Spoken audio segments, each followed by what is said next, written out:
Okay, hello and welcome to the live stream. Hopefully you can all hear me. It's hard to tell when you're on your own, but I'm on my own today. So today's live stream is a little bit of a Q&A. So I've had questions come in from Instagram and Twitter, and then we're also going to do the draw for the driver and for the fitting and for the 18 holes with me that you've all bought tickets for. And that is loaded up on this screen, ready to go. There's 125 names in there, and all your names are loaded up. So that's ready to go. So we will be doing that at some point during this live feed. It won't be a really long live feed. I'll just answer a few questions, and then we'll do the draw and announce the next draw. So I'll talk about the next draw. So this draw has finished, and people have already started buying tickets for the next one. So the next one will be a 3 wedges. So I'm going to pick Vokey wedges, but if you come down for fitting and you particularly want Cleveland or Callaway or something like that, I will change them. But it's for 3 Vokey wedges fitted and then 18 holes with me on completion. So that is the next draw. The link is in the description for that. So if you want to buy tickets for that, you can do. The link is there. They're £5 a ticket again, and there's 125 tickets. So you may look at that, and I'm being perfectly honest with you here. You may look at that and think, well, that's a lot of money. But on the last one, £65 of what was bought went into fees. So buy me a coffee, take fee, and then PayPal and the card company take a fee. So that had to come off it. Then I've got to pay for my fitting because I'm obviously on Ashbury's time. And then I've obviously got to pay for the green fee for you to come on because it's on Ashbury. It's not my course. I don't own it. So that's where the money goes to. It's not I'm trying to make extra profit out of it. That's where the money goes into. So I just want to be completely transparent with you from that. Yeah, so 3 Vokey wedges, link in the description, but I will put a separate video out. Beach Fraser in the questions, how does Q&A work? It's pretty simple. You ask a question and I answer it. It's pretty much how Q&As go.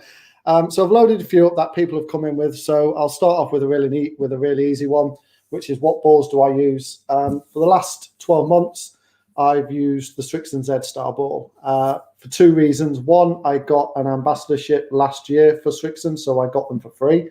So that's one reason. And 2 is I find them pretty comparable to the Pro V1 when it comes to performance. So I didn't really see the need to be playing Pro V1. So when my balls ran out, I just bought more Strixon Z-Stars because I found the performance completely comparable when it came to that. So I just stuck with that, really. Greetings from Canada, Mike. Hi, Mike. In Canada, Jazz. Hi from Plymouth. And hello to everybody else who's commenting. So next question is quite a good one. It's, I'm a newbie golfer, 28 handicap. Any advice on a set of wedges? Is fitting vital at my level? Wedge-wise, I think the best thing for you to do would be to get the set wedges, so pitching wedge, maybe gap and sand wedge that come with sets to start with, and then lob wedge. I'd go into a specialist wedge, but I'd go something like a CBX2, which has got the cavity back. It's got that extra help. It's just a bigger face, so it gets you used to going into what would be then a bladed specialist wedge. So I'd possibly get like a 58 or a 60 in a CBX2 or equivalent. Callaway do equivalent. And TaylorMade have released one this year as well. So I'd look at something like that. But for the time being, I'd stick with set wedges, the sand wedge and the gap wedge. And is fitting vital at my level? I'm an advocate for fitting at every level. I think if you're going to go and buy brand new clubs, then get fit for them because you're getting fit for what is best for you at that given time. If you're going to go and buy second-hand clubs, then it doesn't make a blind bit of difference. It's a case of then just trying to find the best deal you can and learning to enjoy golf, I find, is the main thing I would be doing. At sort of 28 handicap level, learn to enjoy golf and want to go out and improve. And then as you improve, if you're on a second-hand set, then possibly look at buying brand new. But if you're insistent that you want to go and buy a brand new set of clubs, then get fit. You know, fitting with me costs for a driver £25 for a set of irons. It's $37.50 because it's an hour and a half. I think that extra cost on top of what would be £600 to £1,000 set of clubs is worth it. If you're going to buy secondhand, then there's absolutely no point, I don't think. Any questions in the comments?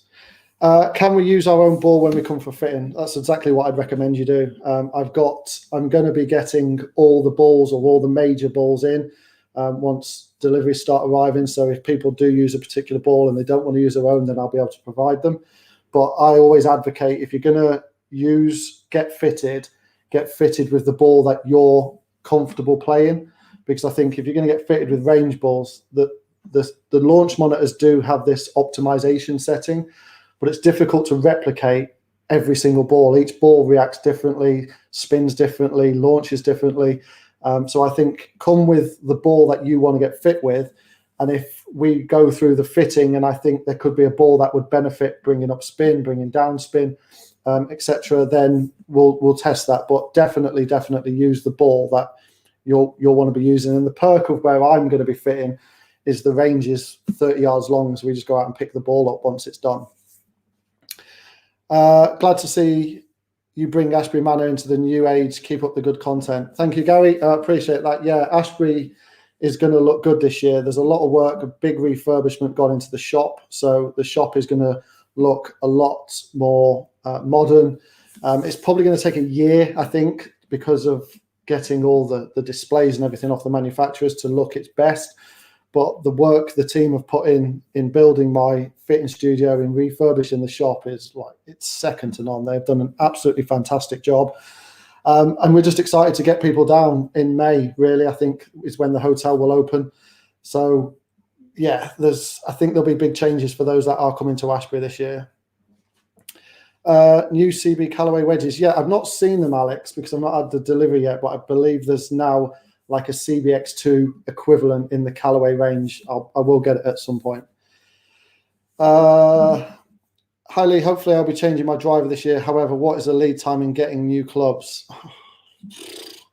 It varies from manufacturers. I think COVID has not helped. I found last year people were waiting 5 to 10 weeks for a set of clubs. Sometimes it can be heads, sometimes it can be shafts. There's a shortage on grips at the moment going around, so it's just one of those things. I think you're just going to have to bear with it. And I did have a few cancellation orders because of it, but what can I do? It's out of my hands. If you want off the shelf, it's probably easier to get, but if you want that custom fit and the specific shaft, then I think you're going to have to be prepared to wait. Although with the new releases now coming out, I think now's a good time to get fit, because obviously they've bulk stocked up on the heads and things. But I think later down the year, hopefully it will sort itself out. That's all I can really hope for, really. Right, let's bring another question in. I noticed my Wi-Fi is going a little bit funky, so I'm just going to move it a little bit closer. It's amazing the difference like an inch makes to the Wi-Fi signal. Next question then. When are you and Peter Finch having another round? Who knows? I think that possibly could have been a one-off. I think there'll be rounds to be had with Pete, with Dan, because of the FootJoy sponsorship and the thing with Bushnell. They're kind of sponsored by the same people this year. So I think there'll be more meetings between Dan and Pete, but whether I get involved, I don't know. I'm going to be fairly busy at Ashbury this year. So you may see that I'm not on Dan's channel as much as I have been, but the plan is to still do as much as I can. But obviously I've got the job at Ashbury to do as well. So we'll see. I don't know. I don't know if Pete wants another round after I showed him up last time. So another look in the comments. I have a Night Covert driver, the first edition one. I will see much difference in new drivers. So that is kind of a question that's also been answered, as have dark drivers actually improved, or has all the money been spent on marketing? I think they've improved if you go back maybe 3 or 4 years.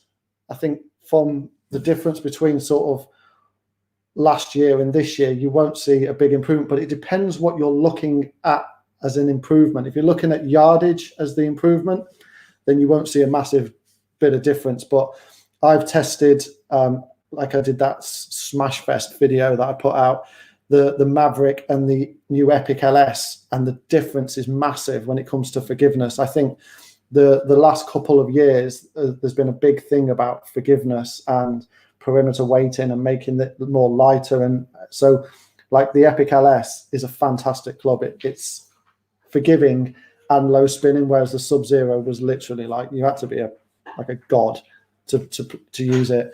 I hit some wonder drives with it, but I hit some absolute shockers at the same time. So yeah, I think there's been a big improvement when it comes to forgiveness, but ultimately it's down to you testing. Each driver has very different characteristics, and put with a different shaft, it reacts differently as well. So I'd always say get fitted. And I know it's easy for me to say as a fitter, and you're like, yeah, you just have the money, but like get fitted anywhere. Don't necessarily come to me, get fitted anywhere. If you're going to spend £500 plus on like that kind of money on clubs, then get the best you can for the way you're swinging it at that given time, I think.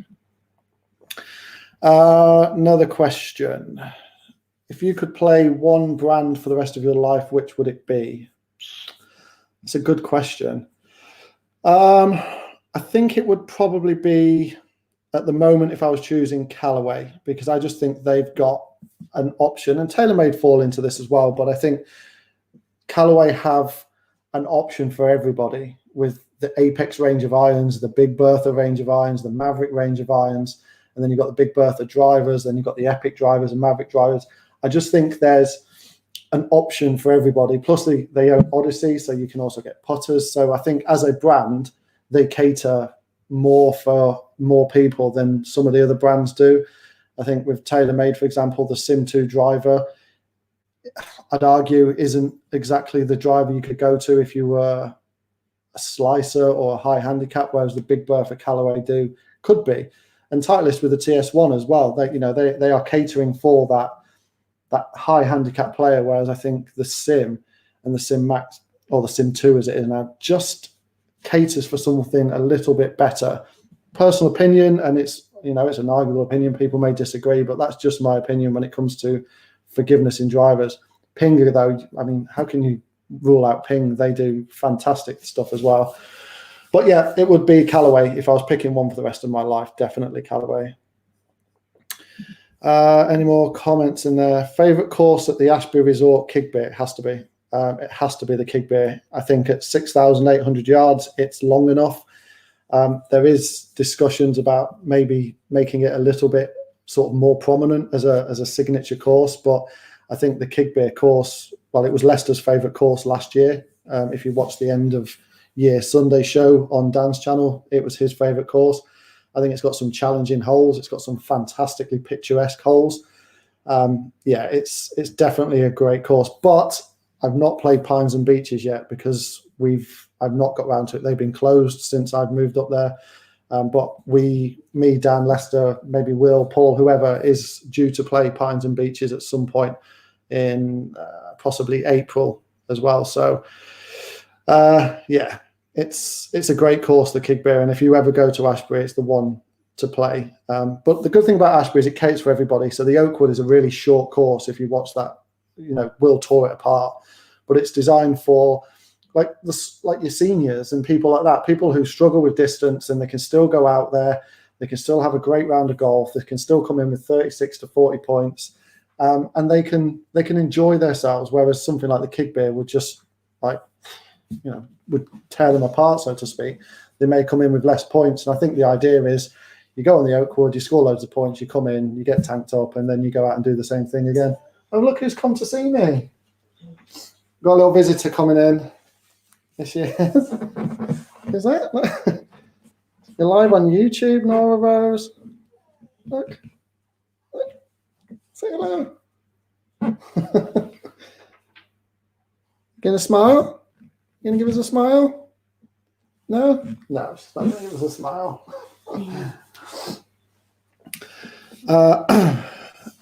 Let me have another look at the question. Will you provide fitting packages which may include stay and play as well as fitting?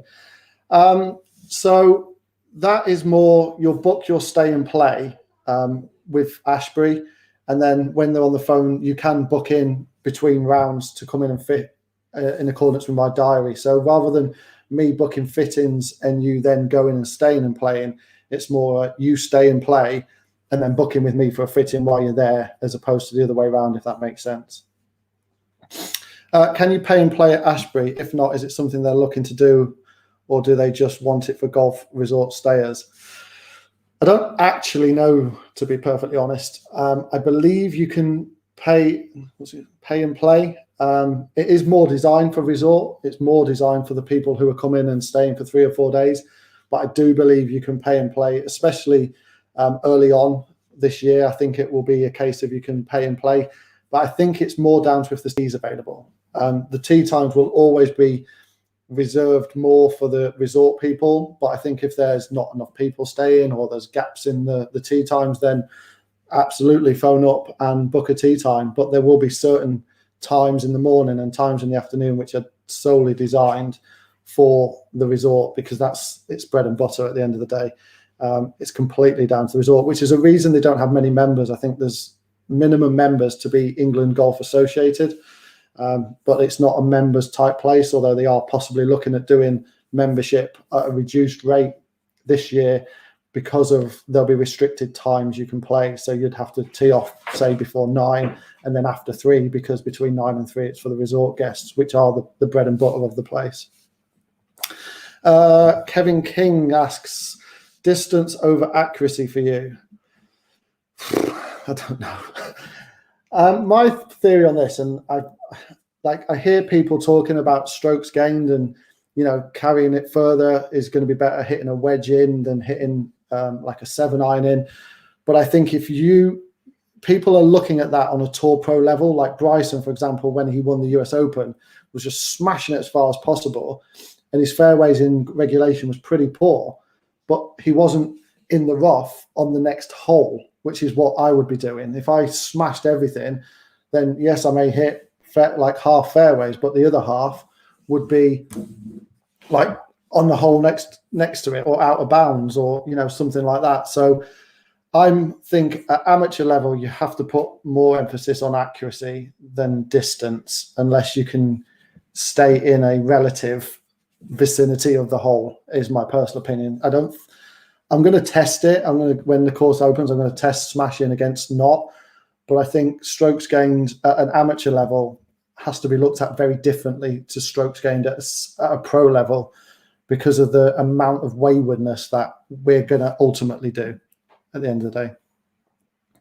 Let's have another couple of questions then. So I'll ask this one, and then the last question I've got preloaded is one that's been asked a lot. But what are my goals for 2021? So I did do a video doing my goals for 2021, but I think they've slightly changed, because when I made that video, we weren't in lockdown for the best part of 4 months. So handicap goals are, I said 5, if I'm being perfectly honest, at the beginning of the year. I don't think it's going to happen. I don't think I'm going to have time to do it. I don't think I'm going to get up to my home course as much. I'm not sure if I can play around Ashbury and put cards in. I don't think that would work. I think if I can get to single figures, which is where I got to with Congo before the World Handicap System came in, then I'd be happy. I think if I can get down to 9.4, then I'd be happy. Any more than that, I think now is going to be a bonus. Subscriber level for the channel, I initially said I'd love to get to 15,000 by the end of the year. We're now in March, so 3 months in, and we've gained 1,000. So I think that's just not going to happen. So 10,000 by the end of the year is achievable. But I think my biggest thing I'd like to do this year is have 1 million views. I'm averaging around 75 to 80 a month at the moment. So I think if I get 1 million views this year, that would be a bit of a bonus, and it'd be a bit of a testament to the hard work that I'm now putting into the channel. I'm trying to put a video out every day. Don't know how achievable that will be come Ashbury opening, but that's what I'd like to do anyway, is certainly do that.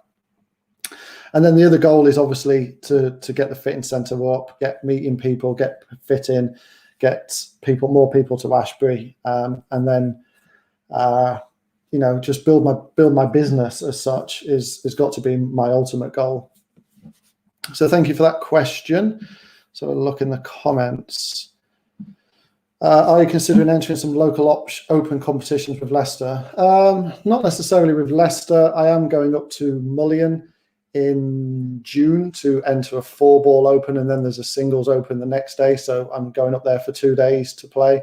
So I will do as many as I can, but I do most of them with my golf club and members at my golf club. We sort of book like weekends away or nights away, and sort of 16 to 20 of us go away and do that. So that's what I'll be looking at doing. And then in September, there's about 20 of us looking to go to Spain, which is something we were supposed to do last year, but obviously we had to keep carrying that over, so it never happened. So yeah, possibly with Leicester, I'm not sure. I'd love to go and do a better ball competition with Leicester or something like that, but it's, he's in the pro shop working, and we've got Dan's channel, my channel, Ashbury. I think time would stop that, basically. Speak a bit about your fitting journey. How does it work? It's funny you should say that, Alex, because that was one of these questions, which was, how did you become a fitter? So I had a shop in Plymouth. I left the Navy and had a vape shop in Plymouth initially. And then as I left the Navy, I'm one of these people who likes to do things. I need to keep busy. So I started YouTube. Once I started YouTube, I realized I needed somewhere to be able to make videos. So in my shop, I segregated half of it off, built the simulator, and then started using that for videos. And then I was like, well, I've got a shop, why don't I turn it into a golf shop? So that then culminated in me contacting Alex at Orca. And I went up initially for training with Alex at Orca. And then once he was happy that I knew what I was talking about, Orca came on. Then we got Callaway in, and I did Callaway product training. And then obviously that's built on. But the qualifications is difficult. There are no qualifications as such. I've done qualifications with Foresight, so I'm peak level 2 trained golf fitter with Foresight, a bit like Trackman have their fitting training. I've done the Titleist University, so I'm a qualified Titleist professional fitter as well. So my sort of qualifications have come from the brands and from Foresight. There is, not that I know of, any fitting qualification you can go out and get, but I get asked a lot about how to do it. So it's difficult unless you're going to open up your own store or possibly go and work for something like a well-known high street brand. It's difficult to get into the fitting game. And if you open your own store, you need a bit of money behind you. I've spent tens of thousands of pounds on becoming a fitter. Everything that is in that fitting studio, I own. So it's bought. The brands don't give them to you. They don't loan it to you till the end of the year. You have to buy the fitting kits. And then there's obviously stock to buy for the shops. They're not just going to give you fitting kits. You have to then buy the stock for the shop. So it's an expensive journey if you're going to do it alone. But I think it's a difficult one because you're not going to get into a club. You're not going to get into a golf club. I was so lucky to get the Ashbury job. It's really hard to explain, but it was like a coincidence that my landlord at my shop said to me, your rent's going up in January, like double. I was like, well, that's not happening. I don't know if you know, but we're in a pandemic. I've not been open for 6 months. So after being at Ashbury and filming, I sent them a proposal because I noticed they had no clubs in the shop. They had no fitting studio. They had no professional. They had nothing. So I then sent them a proposal. They looked at the proposal. They asked me to go down for a discussion. We came to an agreement of financial agreement, and then they built me the fitting studio. And as in return, I fit there, and I'm kind of in charge-ish of what goes in the shop and running the shop as well. So it was like just right place, right time, really. But I think if you want to do it and you want to do it without being a PGA, you need a lot of money because you've got to go independent or get a job at somewhere that already has it. Any more questions in there? No Laying Up has a cool video. Let's get rid of that banner for a second.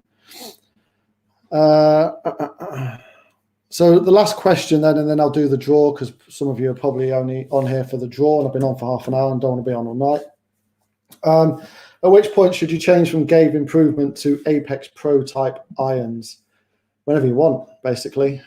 If you're feeling that you're better than Game Improvement irons, then go and test something a little bit better, but don't sort of jump too far. You can go from game improvement to like blades, for example. But I think if you're finding yourself striking the ball better, your handicap's coming down, then go and change your irons. But ultimately, like, there's nothing wrong with game improvement irons. You could literally play them and get down to single figures. There's nothing wrong with game improvement irons. If anything, they're probably better than the players' irons because they're more forgiving. But if you're consistently hitting strike in the center of the club and you're getting better at strike, then you will get more sort of like just better launch conditions from those better irons. You'll be able to maneuver the ball better than you can with a game improvement iron. I think a lot of it is just down to you and what you think works for you, and testing. Always test. Right, so you've obviously all come on for the draw, so let's not waste any more of your time. So I shall bring up the circle. This is the wheel of names, and as you can see up here, there is 125 names in there. If you have bought more than one ticket, your name is in there more than once, obviously. So you'll see down here that all the names are in there. Some people did not put a name in, and it just said someone has bought you a coffee. So I've put in email addresses here, like at ScottyAshton11, for example. I'm not put the whole email address in. But if the person who wins it isn't watching, then I have all your email addresses as well. But if you do win and you want to email me, then the email address is at the bottom there. But please email me off the email address you bought the coffee with, so I know it's you, basically.